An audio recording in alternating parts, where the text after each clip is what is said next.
ඉතින් යාළුවනේ අදත් ආදරෙන් සාදරයෙන් පිළිගන්නවා යාළුවනේ දුර යන්න මග YouTube channel එකත් එක්ක එකතු වෙලා ඉන්න යාළුවෝ. ඉතින් තාමත් මාව subscribe කරලා නැත්නම් දැම්ම subscribe කරලා තියාගන්න මේ වගේ වැදගත් වීඩියෝ නැරඹීම සඳහා.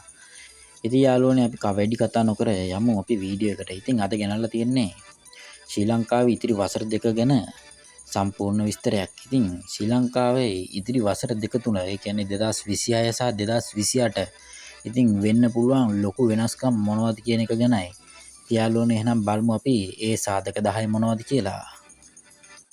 පළවෙනි සාධකය වන්නේ යාළුවනේ ආර්ථික වර්ධනය වැඩිවීමයි.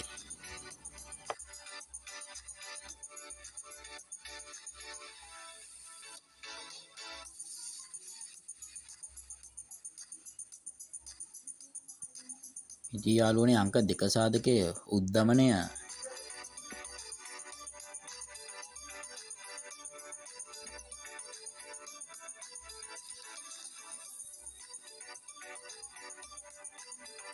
ඉතින් අංක 3 සාධකය වන්නේ පොලි අනුපාත.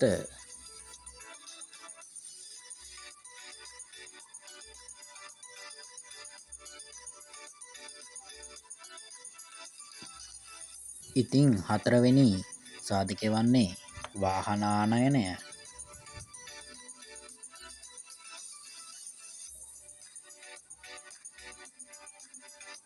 ඉතින් 5 වෙනි සාධකය වන්නේ ඉඩම් සහ නිවාස මිල.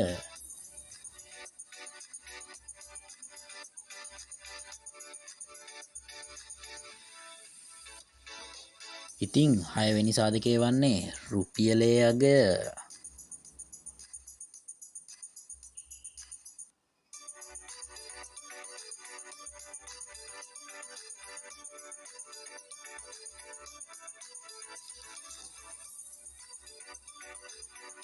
ඉතින් 7 වෙනි සාධකය වන්නේ රැකියා අවස්ථා.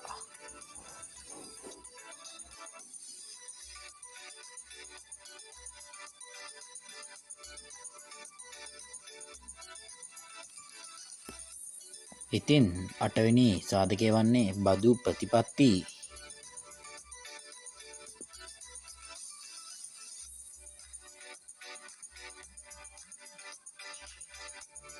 ඉතින් 9 වෙනි සාධකය වන්නේ බලශක්ති සහ ඉන්ධන.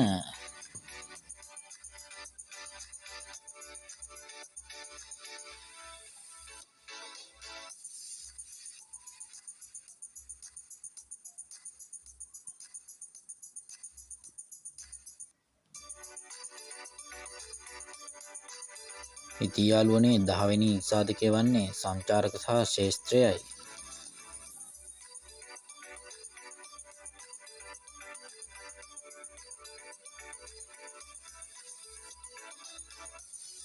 එහෙනම් යාළුවනේ අදට මං ගිහිල්ලා නම් subscribe කරන්නත් අමතක කරන්න එපා.